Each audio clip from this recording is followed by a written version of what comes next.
మహాభారతంలో ఎన్నో మహావీరులు ఉన్నారు.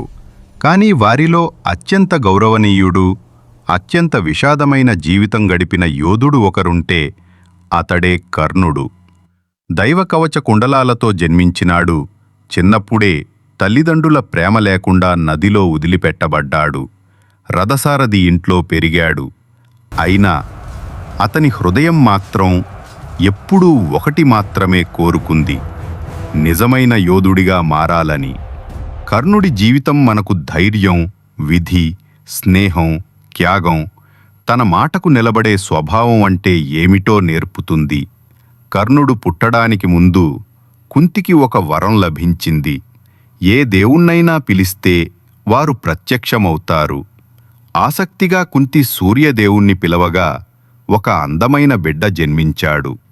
అతని శరీరం సూర్యుడి కాంతితో మెరిసింది. అతని వద్ద ఉన్న బంగారు కవచం, కుండలాలు అవి దేవుడు ఇచ్చినవి.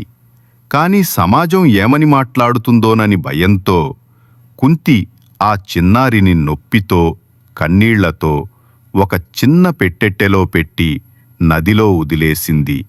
అది ఆమె జీవితంలో అతిపెద్ద నిర్ణయం మరియు అత్యంత బాధకరమైన తప్పు. ఆ పెట్టెను ఒక రథసారథి అధిరథుడు, అతని భార్య రాధ కనుగొన్నారు. వాళ్లకు అప్పటివరకు పిల్లలు లేరు. ఆ చిన్నారిని ప్రేమతో తమ కుమారుడిగా పెంచుకున్నారు. అలా కర్ణుడు రాధేయుడు అయ్యాడు.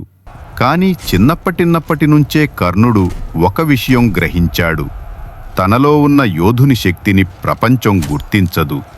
ఎందుకంటే అతడు సూతపుత్రుడు. అయినా అతను వదిలిపెట్టలేదు. అతని కల ధనుర్విద్య నేర్చుకోవడం, అర్జునుని మించే వీరుడిగా మారడం. మొదట కర్ణుడు ద్రోణాచార్యుని వద్ద శిక్షణ కోసం అడిగాడు. కాని ద్రోణుడు తిరస్కరించాడు. నేను రాజకుమారులకు మాత్రమే శస్త్రవిద్య బోధిస్తాను అని. కర్ణుడి గుండె దెబ్బతిన్నా ధైర్యం మాత్రం తగ్గలేదు. అతను ఒక నిర్ణయం తీసుకున్నాడు: ఎంతైనా చేసి నేర్చుకోవాలని.